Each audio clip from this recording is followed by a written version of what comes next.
This podcast contains potentially adult language, adult themes, definitely drinking, and possibly sexual context. Listener discretion is advised.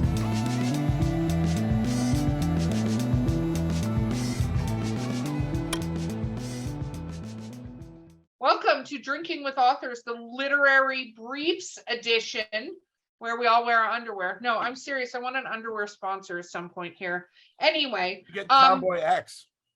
Yes. Ooh. Okay. We'll work on that. Cowboy X. Okay. I'm your host, Erica Lance. I've been drinking Skunk Brothers Spirit, who's our sponsors, White Lightning. So going really well. Don't forget to like or subscribe to us. My amazing co-host today is the beautiful and elegant Danielle Orsino. And our guests, for the first time ever, well, it's not really the first time because it's the second episode. It's for the second time ever, is Ninth Level Games. Welcome.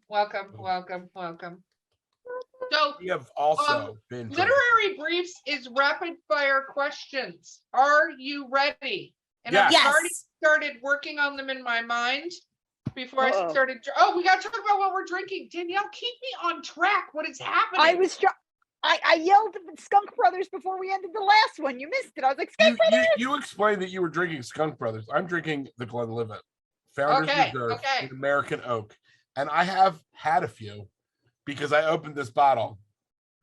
We're very proud of you for that accomplishment. There we go. I'm drinking Blue Coat gin, some orange blossom water, infused with pineapple, and some ginger beer mixed in there. Philadelphia's own Blue Coat gin. Yes, Okay, Philadelphia's own. They jumped you, but no, That's okay. I got my. I'm sorry, Danielle. It's all good. I got my barefoot fruit scotto and apple in my unicorn goblet. And I'm drinking what remains of my lemonade and White Lightning, and I kind of remember my name. Woo, go team. So One step ahead. So first question, what is your favorite role-playing game that you did not create of all time? Chris, you have to go first. So mine is actually a pretty recent game. It's called the Black Hack. And it is a version of old school Dungeons and Dragons that's made to be very, very fast. And it was influential in the creation of our new games. I just think it's just fun and elegant and cool. Okay. Next up. So I am going to stick with my first role-playing game because it's first and favorite forever, which is the original Teenage Mutant Ninja Turtles role-playing game. Okay. Teenage Mutant Ninja Turtles and Other Strangeness. Yes, and Other By Eric Strangeness. Lujek. A classic. My favorite character of all time was a dog named Arizona. And I just was obsessed with that character. I rolled him up and I never played him in a game because I had no one to play with, but I made a lot of adventures for him in my mind. I like the adventures in your mind. Okay. Danielle, what is your favorite role-playing game of all time? I was just a vampire girl. That's the games that we played. And then if we did anything else, we just made things up. So we didn't stick to a format. When we got taken in on the senator's property, we were just kind of making stuff up. So I think we were doing more make-believe. Does that count? It's the best way. Yeah. All good. It's just make-believe. All role-playing is just an attempt to capture the spirit of being at recess when you're in kindergarten. Yes. Yeah. So I actually very recently played Labyrinth, the role-playing game. It's so I need good. to do that. And I had so much fun playing that game. And I was a worm. A WORM? WYRM? No, not a dragon. Like the little worm. No. Hello. Yes, the one that guides. Yeah. Oh my god. I love that movie so much. Not super useful at all, but it was fun to play. Matter. So I will say, and then of course, third edition D&D. I'm sorry, I can't stand fourth and fifth. Anyway, okay. Next, with what you. is your least favorite role-playing game? Oh, that's such a great question. And as professionals, it's very dangerous. Yes, it is. So we ask authors what their favorite books are and then their least favorite books. So Gritty. I'm gonna say something, and it's just ridiculous what I'm about to say. It's just between us. Nobody will hear it. It's okay. even though Nobody it's else on is a show listening. that's broadcast everywhere. I We hear nothing. hate 5th edition. I hate it. You mean WoW? You mean No, you mean 5th WoW? edition. 5th edition Dungeons and Dragons. I just don't get it. It's overly complicated for what it does. It's WoW in gaming form. That's you know it what? is. A lot of people said that about 4th edition, and I can understand that. And I actually liked 4th edition because I like to move minis around on a table and mash stuff up, and that's fun. But like 5th edition just has a lot of influence. It's a well-designed game. It's for what it's trying to do and what people think it does. It's just so overly complicated. I thought of another one. I lost my mind playing the game when I realized that warlocks and wizards got their spells back in a different way. And I was like, no, I'm going to jump out this window. I'm done. Don't like it. Not for me. Okay. Teenage Mutant Ninja Turtle Arizona. What is your least favorite game? Honestly, it's all Dungeons and Dragons. Like, if I have to level a character, no. Like, I've literally played in campaigns where my friends are like, yo, you have to level your character. And I'm like, no. Except with the exception of any game I'm playing in the Planescape universe, because I love Planescape. Okay, said the only person on the planet ever who said that. No, you just need to get through. Like, when you get through, there's a vein of nerds that are just like, oh, Planescape is my ball. So there's 5 of them in the world. Okay, I got it. And I know all of them. Okay, because I was going to say, it's right up there with playing in Ravenloft, which is... They don't like Ravenloft. The I just Ravenloft nerds don't. are in the house. The Ravenloft nerds, there's so many of them now. Oh my God. So many. Okay. So I thought about another game that I absolutely loved, actually, that was a ton of fun. And I don't know if you guys have ever played it. Have you ever played 10 Candles?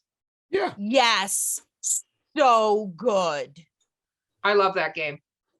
Again, because we're we do this because we're nerds. Like, yeah. We go through the 10 Candles has that really fun experience of changing the way that you're thinking about it to create a bunch of tension, right? Like, so as the candles are going out and you're like, oh, we're running out of thing. No. So the premise of this game, Danielle, because you're looking at it, is you have usually 5 players, right? And a game master, and you have 2 candles, and they're like the little kind of little tea lights. Oh, and you play this game until the candles go out, or you're forced to blow them out. Oh, It was that's something really interesting. bad I goes like on, that. you blow out a candle, thus causing it to get closer for us all to lose. And you're playing in the dark, but for those candles. Yeah. That's cool. I like that. And you can, one of the players in our game accidentally moved their arm too fast and blew out one of their candles. And you can't relight it.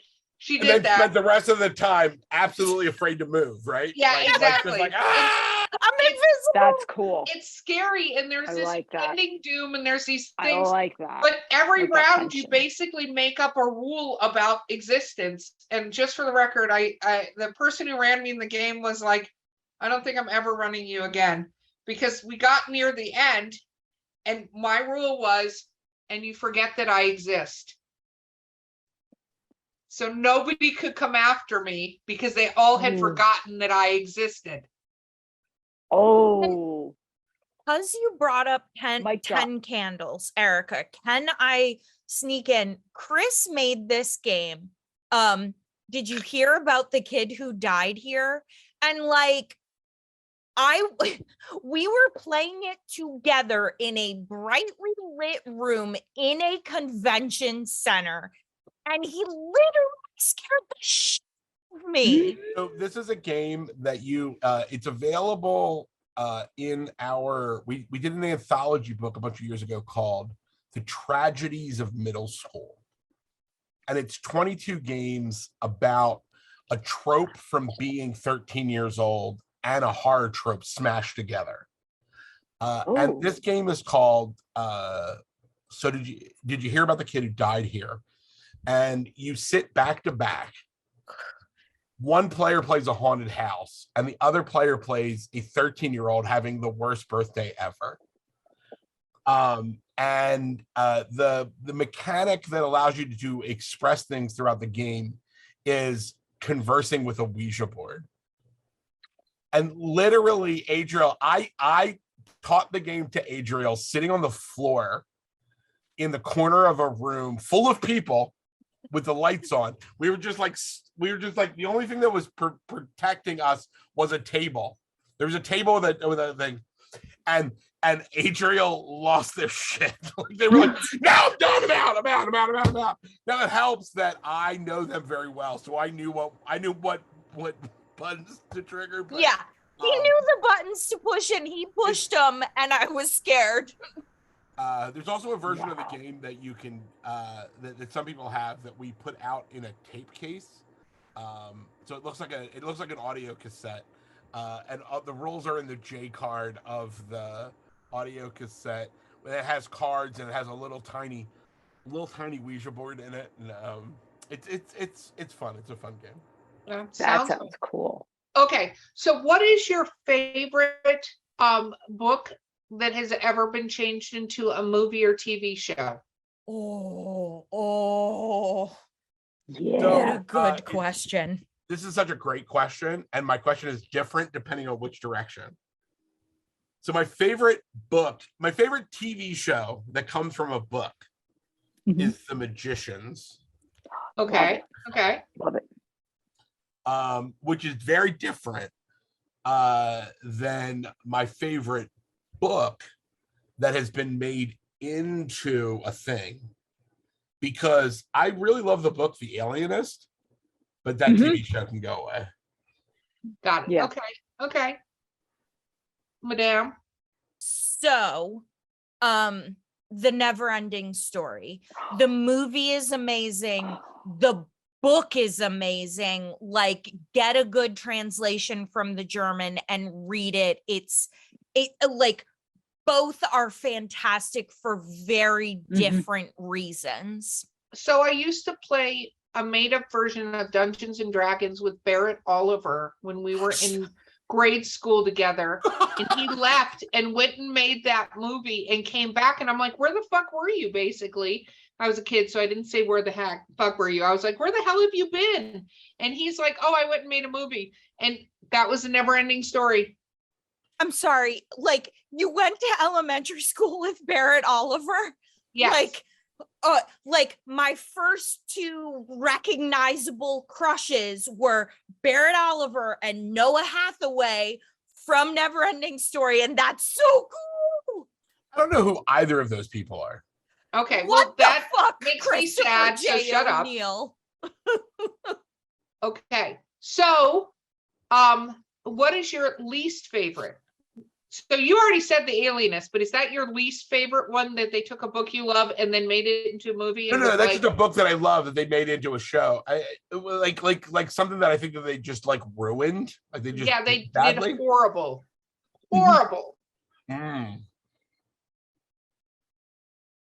Oh man, that's so hard because It's not hard. It's not hard. You rock and roll. It's on you. I'm while I think about this.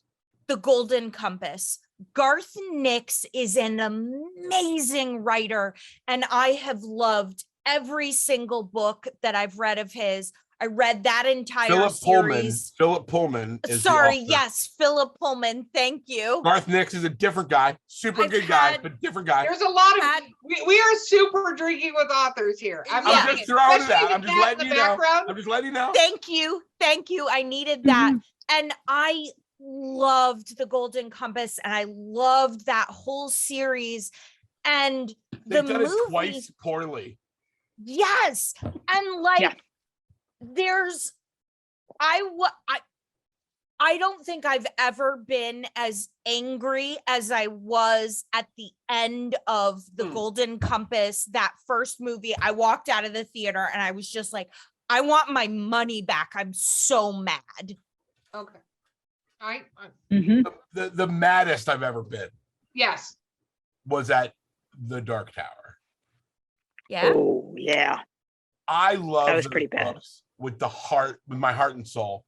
And how do you waste Idris Elba?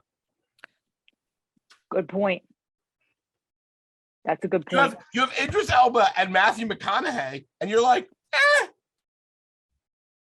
So something I learned while doing this podcast, which disheartened me royally, and is there are people that will find books that are being talked about or whatever. They'll bring them in and say, hey, let's do this. And it's usually like an intern person or something. And a lot of times, this is what disheartened me. They don't read the book. Oh no. They No. read. Yeah. So here is the thing is they don't read the book, or they have somebody read the book and kind of tell them what their version of the plot points were of the book.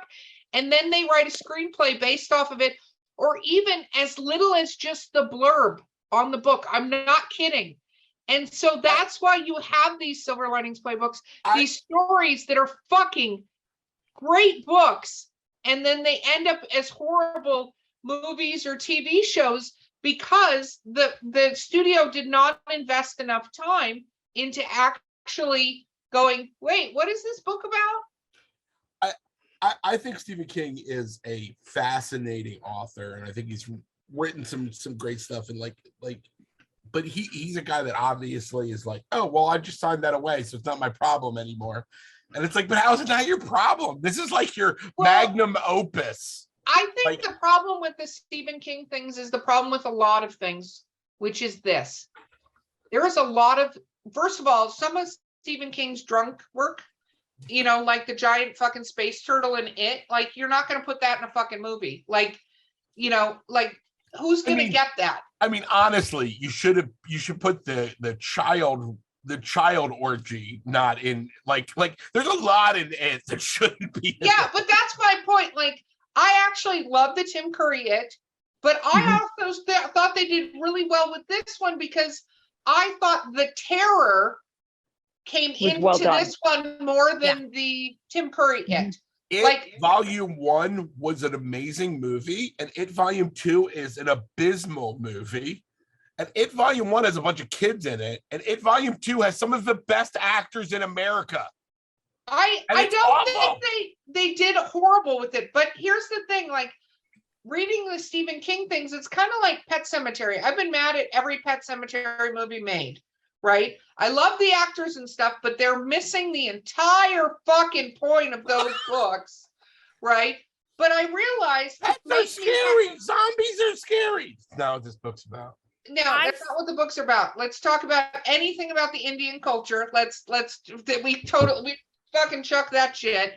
But I think that, when it comes to a lot of books and stuff and looking at making books into movies, one of my other co-hosts says this is you almost have to treat it like somebody wrote fan fiction and the movie is fan fiction based on the book. Yes. Two things about that. One, that's why I really like the Hobbit trilogy, because I was like, this is Peter Jackson's fan fiction for the Hobbit. It was a love letter to it, I felt like. We have never talked about this. I can't wait to yell at you about the Hobbit. Oh, awesome. Oh, we're gonna have a good fight. That's okay. You're just lucky that it's Danielle and not my other co-host, because if you bring up liking the Hobbit with my other co-host, she loses her fucking mind. And two, I forgot one of the best adaptations, book to TV, movie to TV show, Jill Murphy's The Worst Witch. There was an 80s, 90s version with Fairuza Balk, Tim Curry, movie of The Worst Witch. So good. And then they did a TV series that starred that adorable actress who was in Game of Thrones and is the voice of Hilda. And the books are great. The movie's great. You the mean TV you mean the series little is the great. the little North Lord, that the little Yeah, girl that, yeah. she's Bear. the voice of Hilda? Yeah, you didn't know that? Yeah, she's the That voice of kid's Hilda. awesome. She's an amazing actress. Okay.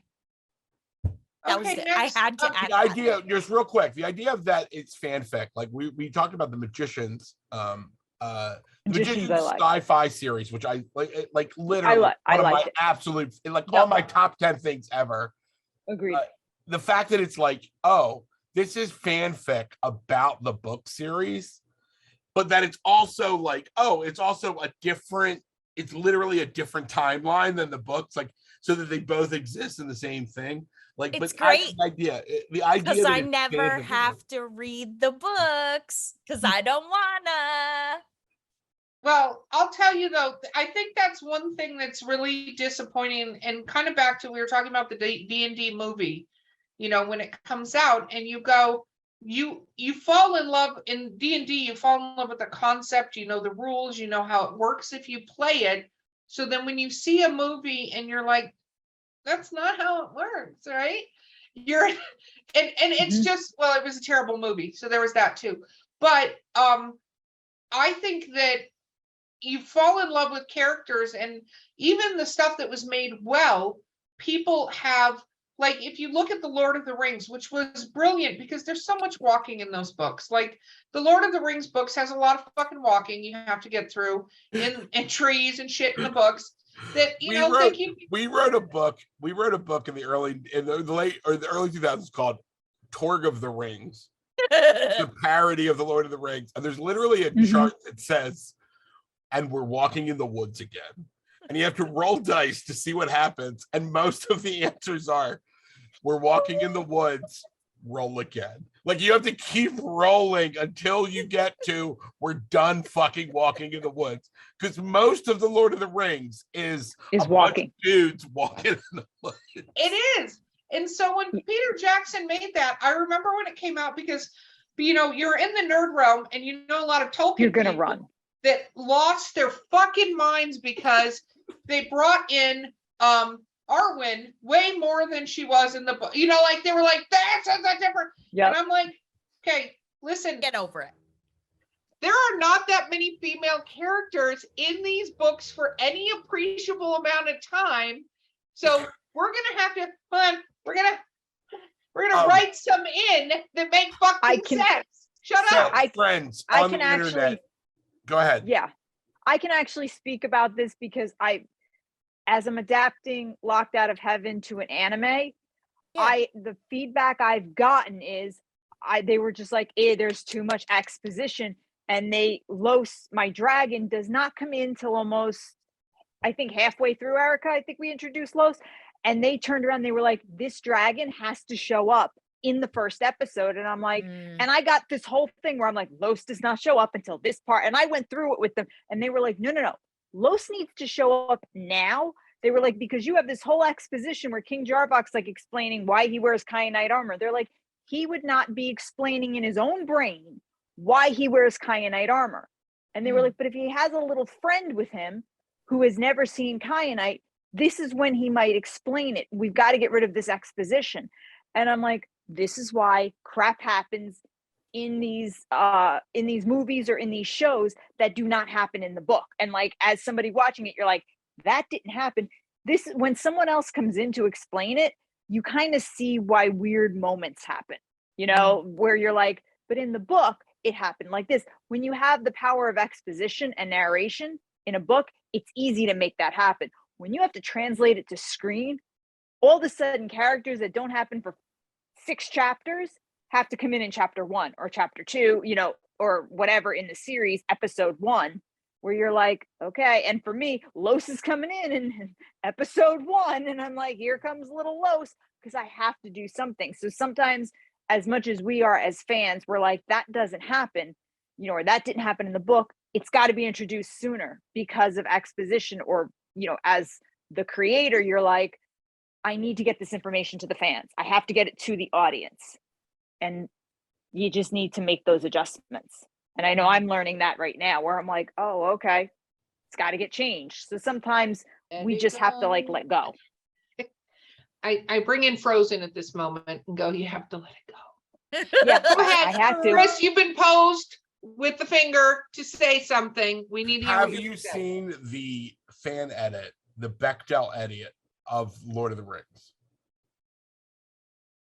You have to just when you're done watching, you're done listening, go on the internet and search for the Bechdel edit of Lord of the Rings, and feel bad for humanity. But I mean, it's very funny. I'll just say that. I'll have to check it out. But I that's interesting. Okay, so Back to your rapid fire questions. Yes, that we get. It's very off topic. If you could be any paranormal or mystical creature, what would you be and why? Go. Werewolf, always, forever. I don't have like a why. It's just literally I am a werewolf. Okay. Yeah. I don't know. I I had somebody say on the show the other day a minotaur, and it completely fucking threw me off. It did. I was like, "What?" Here's Like- the thing about Christopher J. O'Neill. His middle name That does is not my not name. start with a J. He is a wizard, so it's hard is for true. him to think of like a creature because like deep in his heart and soul, he's a wizard. I got it, but I didn't ask if you wanted to be a wizard. I said a paranormal or mystical creature. a paranormal. You know what? The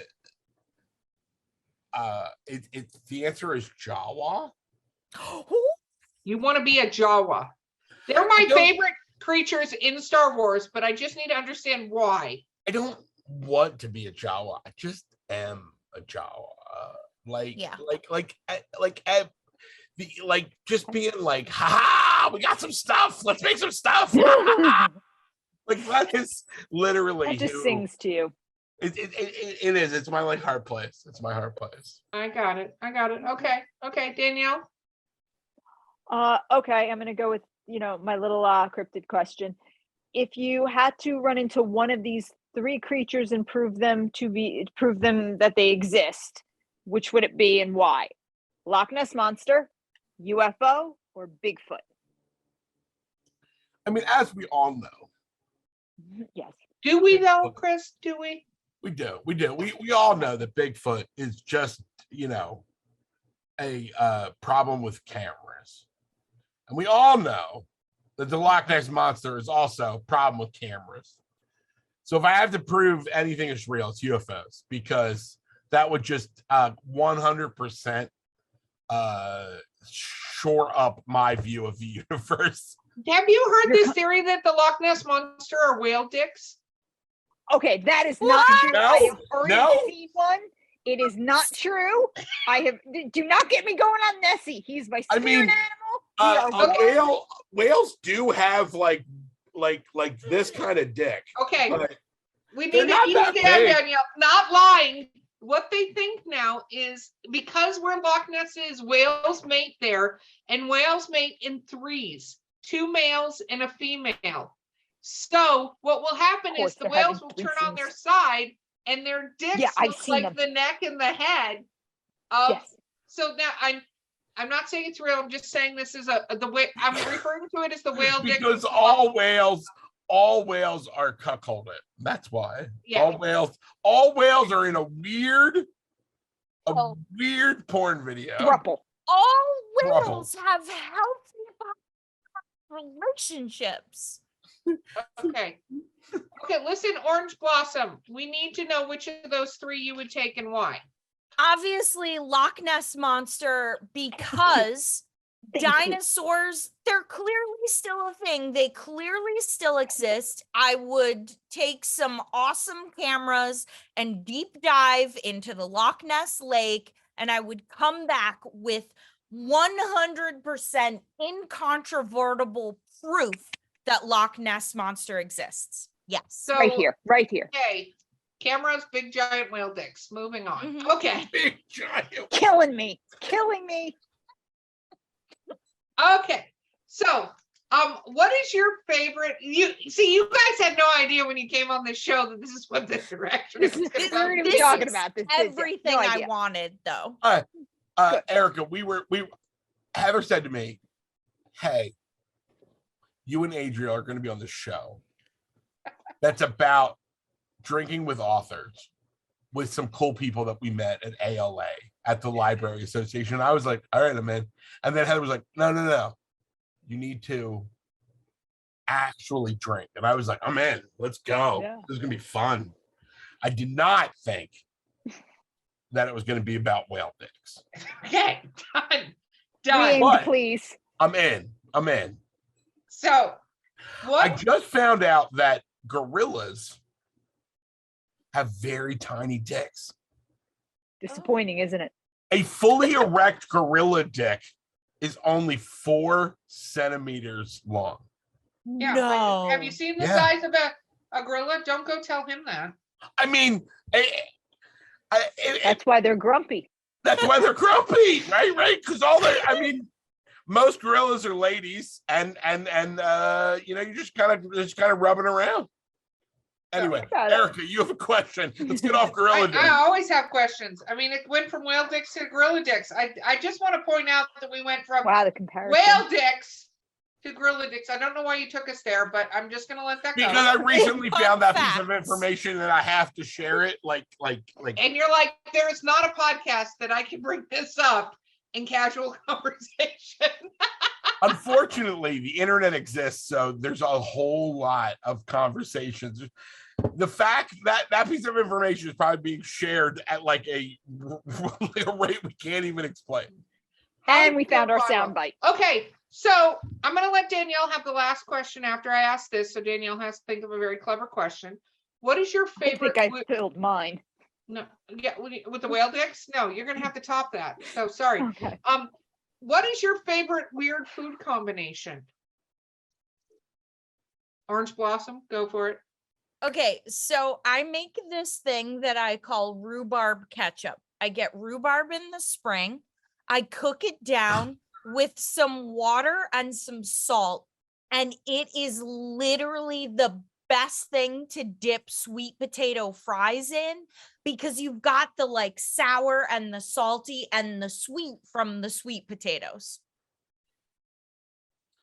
Okay. Yeah, okay, not that's that weird. Okay. That's weird. Okay. I was You thinking that's asked not that for weird. I know. I know. I was trying to get on board with you, and I actually was like, okay, no, I'm pulling back. I'm pulling Very back. recently, Okay.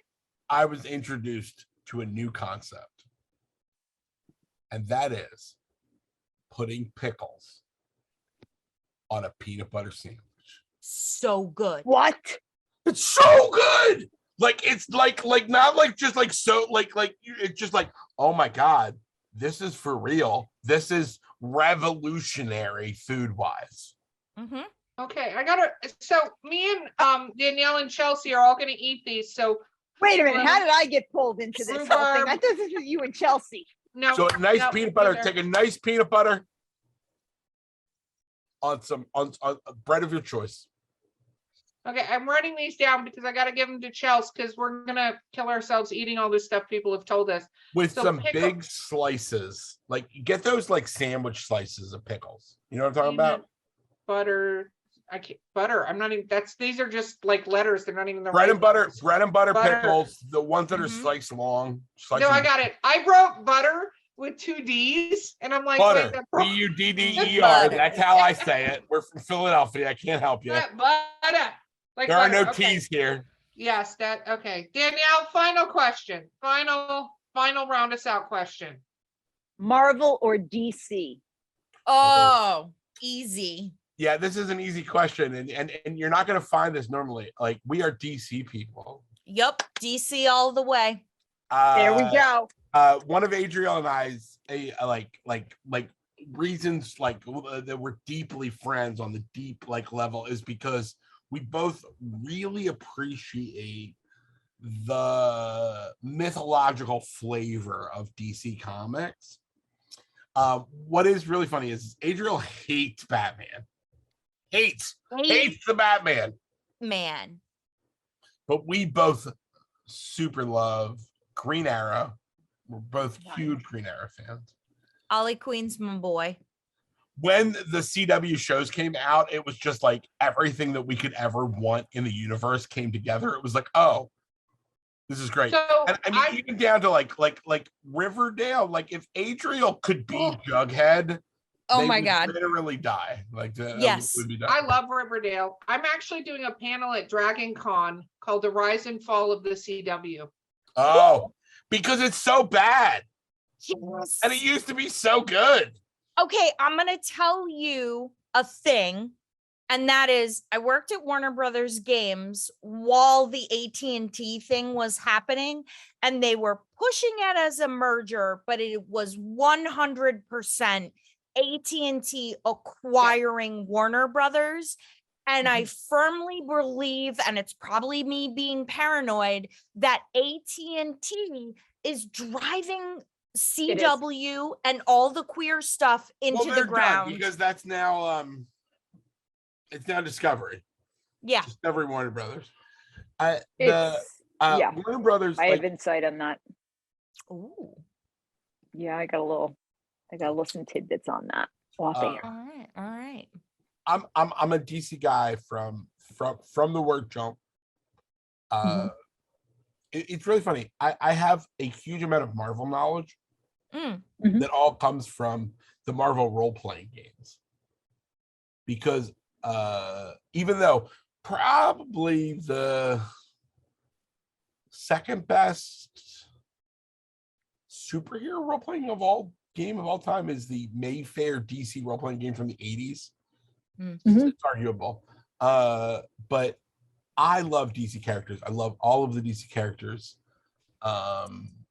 Currently, Chris? the best DC thing going right now is the Harley Quinn cartoon on HBO Max. Yes. Oh my God, I love it. I love it so much.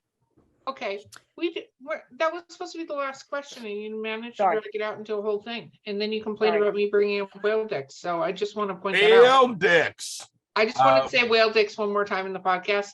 Okay, guys from 9th Level Games, tell people how to find you, and can we get our shit together this time because it was a little rough. You can find us at 9thlevel.com. That's the number 9th level.com. You can find us on all of the socials at 9th Level Games. Instagram At 9th Level Games. And also, if you type in www.9thlevelgames.com, you will reach our website. I'm going to try that. Is that a real thing? Okay, try it right now, because if this has like been the great debate of these 2 episodes. So here's the thing. Chris was deeply upset when I was like, yo, we have to buy this other domain. And he was You're like, right. No. You're right. You did it. You fixed it. Of course I did. Okay, well, now we've seen that Chris lost this episode of Drinking with Authors. Briefs. Guys, it has been amazing having you on this podcast with us. It was so much fun. We loved having you. You'll have to come back again. This has been, I just already said that. Okay. Erica, I'm missing Danielle. I'm missing things. down. Like and subscribe. This is a drunk Chris O'Neill saying this. What? But it's true. Say Anytime you would like, especially if you have something you want me to talk about, an excuse to talk about something and an excuse to just fucking drink a bunch of scotch, and I'm in. Cool. Perfect. Drinking with Authors, like and subscribe. Make sure you leave a review. Skunk Brothers was our sponsor. That's Erica Lance. 9th Level Game. I'm Danielle M. Orsino. Thank you, everybody. How's that, Erica? It was perfect. We'll see you next time.